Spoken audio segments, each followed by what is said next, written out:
Well, the bears have been at it again. And my bird feeder, hummingbird feeder, is empty. This is far too big of distances for the raccoons. They don't leap and jump and hang and swing around like squirrels do.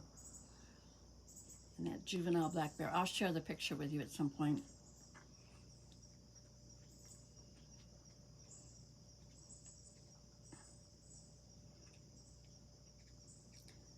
So the water feature, the pump has died, and I've ordered a new one. It should be here another day or two.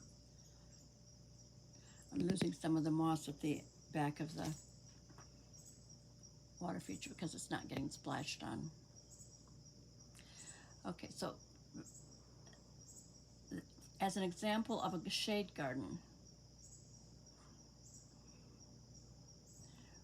this particular view is northeast, and the white areas are where the sun's shining through my tree cover, tree canopy. Contrast between the dark and the light is so strong. I don't know if there's a camera that can compensate for that.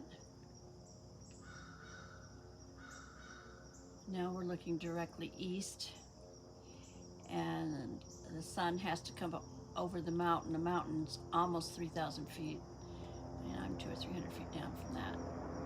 And then it has to come through all the trees.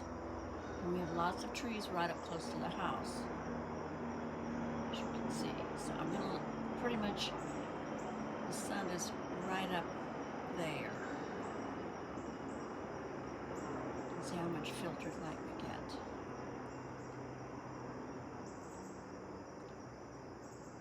But we still get some sun coming through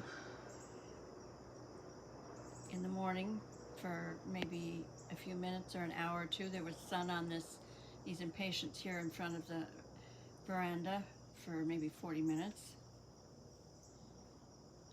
And there'll be sun coming through on the Japanese anemones and the coleus and the water feature from the west coming over the top of the house through the trees. I'll share that with you at some point. And you see I moved impatiens out here. They don't require as much sunshine, and actually this particular basket's doing rather well, all things considered. It's only been out here about 10 days, and it's perked up. This begonia, bought it about 2 months ago, was just covered in hand-size yellow blossoms, or pink blossoms maybe.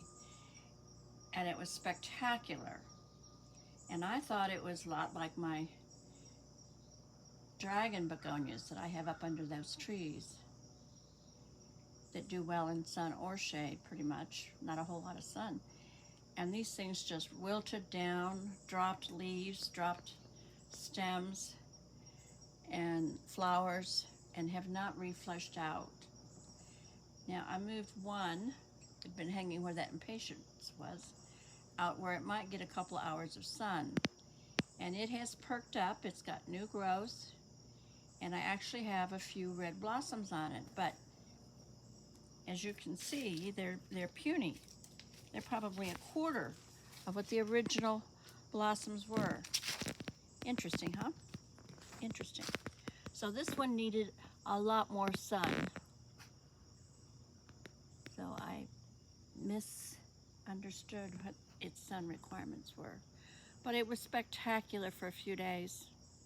Absolutely spectacular. And of course I had a home and garden, and I wanted things to be extra special. And I hung both of them up here on this corner. It didn't take long for the creatures to smush them, climb up and get in the pots. So, thank you for sharing this with me today. Have a great day.